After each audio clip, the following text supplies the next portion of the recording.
Good afternoon, rail fans. American Rail Productions here. Today, we have a big video in store for y'all. And sorry for the late upload, but at the time of me making this video, my phone is completely broken and has zero battery. By the time this video out, my phone will be working and just fine to post more videos. Further ado, enjoy the video.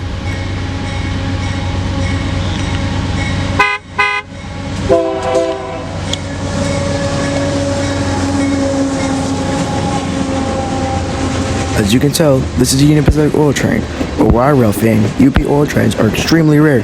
They only come once in a blue moon, just like the UP auto racks.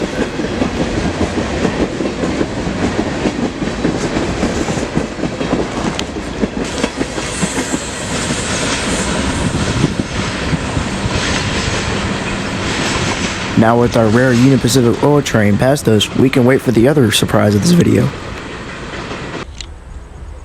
Well, we can almost catch this train. We have to wait on this Union Pacific Coke train. And in previous videos of mine, you could see this Coke train a ton. Now, this Coke train is pretty rare in my opinion.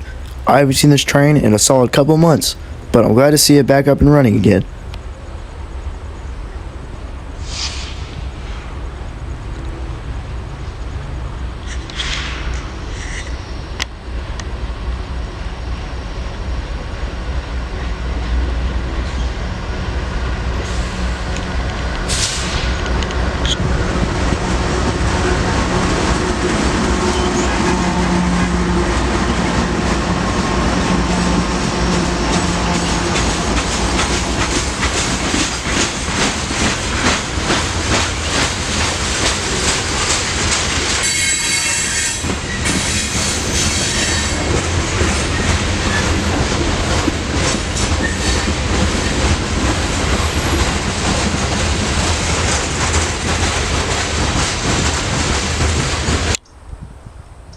Now, with the Union Pacific Coke train out of the way, we can see what we've been waiting for, a BNSF geometry train.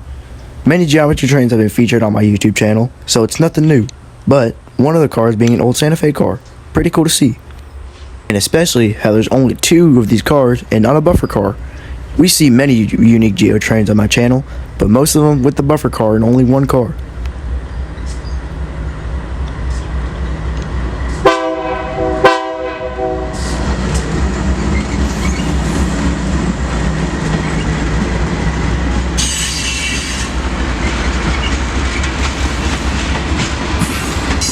With some rail moms screaming their heads off about the train, I tried to chase it but was unsuccessful. Now set up along the Makawa subdivision, I rushed to see this Union Pacific train.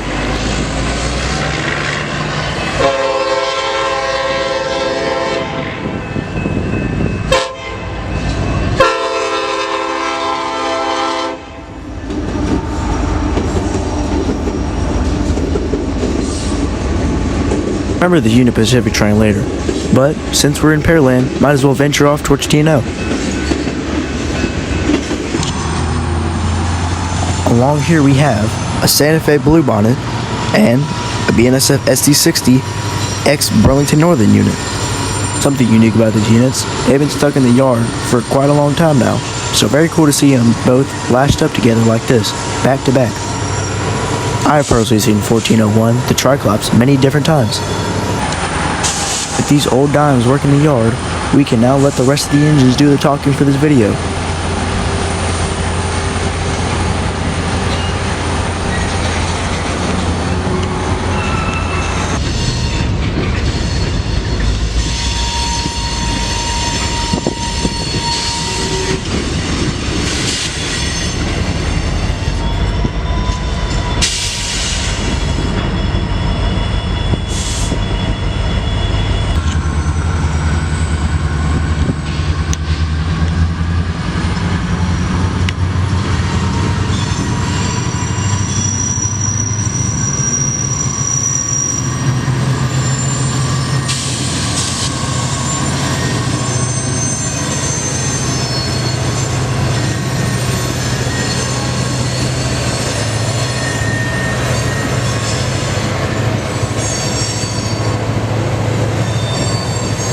With this BNSF yard being so big, they need multiple yard movers to get more done.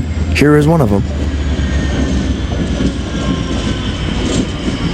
Very impressive to see two BNSF yard movers working the same yard at the same time.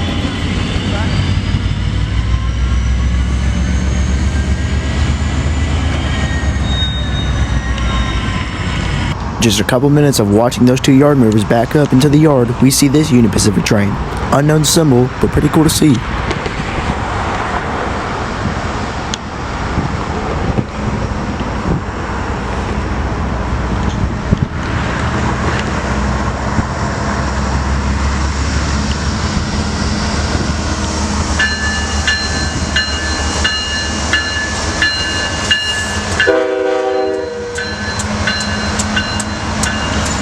Now with that train passed and stopped, we can see another familiar sight and a familiar lash up.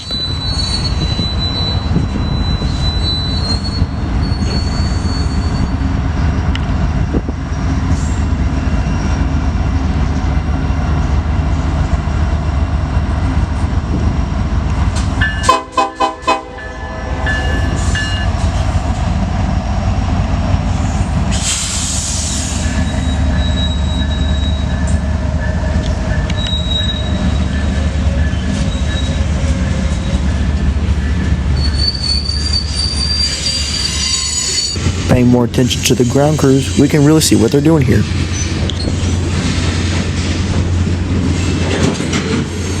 Some of y'all may be wondering, why did we do that? And the train car's going to roll into early traffic. Well, correct. It's purposely done to let the car free roam all the way down to the track it's needed to and hooks up to its train, saving time, fuel, and energy for the workers and the locomotives. Sunset, the trains have to take a bit of a break to let another one come into the yard. Thought was the train was just our local yard movie. A little disappointed, but cool to see this train back up again. This train will actually be blocking the one we're waiting. And if you were paying close attention, you could have seen a long hood forward KCS Jeep in the video. You can rewind to go back and see.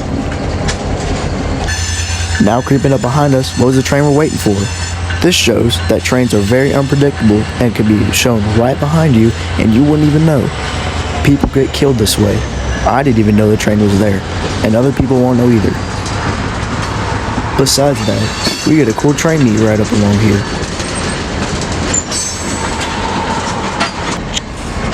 Sadly, with the train blocking us, we can't quite see what it is.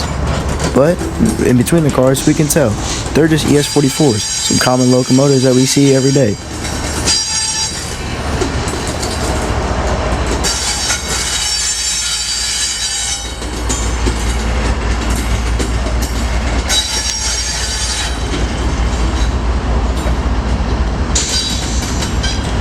Now wrapping up my day, we can take a look at what we left with. And now we can see that KCS Jeep I was talking about. You done? No, bright and early for day 2, we can see a familiar sight. Almost deja vu like last time. 2 cars and the train going right past it. But we don't get the clearest view this time. And it's daytime.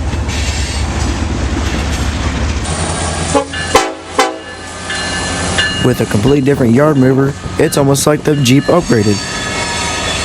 Not really, it was just taken off and replaced with this EMD SD70 Ace, or Ace for short.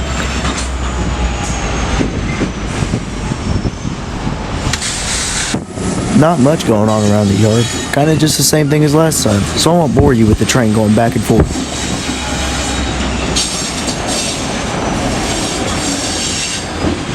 We can see the Triclops and Santa Fe off to the right getting worked on. And here's a video of a crew member holding onto the side of one last car while it's getting shoved back into the yard.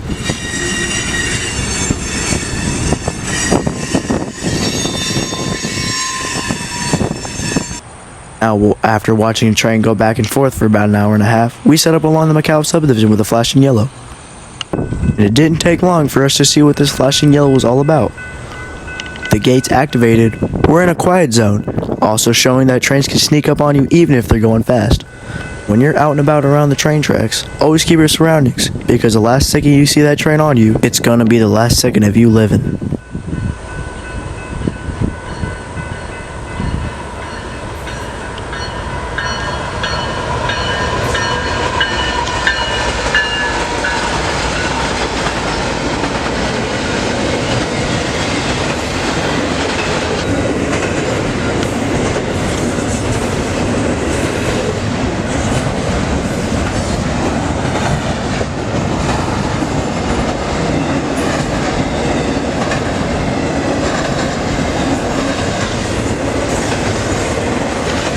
Well, with the wrap of this train will also be the wrap of this video. I hope all of y'all enjoyed watching this video, and I hope y'all learned something just a little bit about railroad safety, and I hope y'all enjoyed seeing all the rail ash ups just as much as I enjoyed filming them.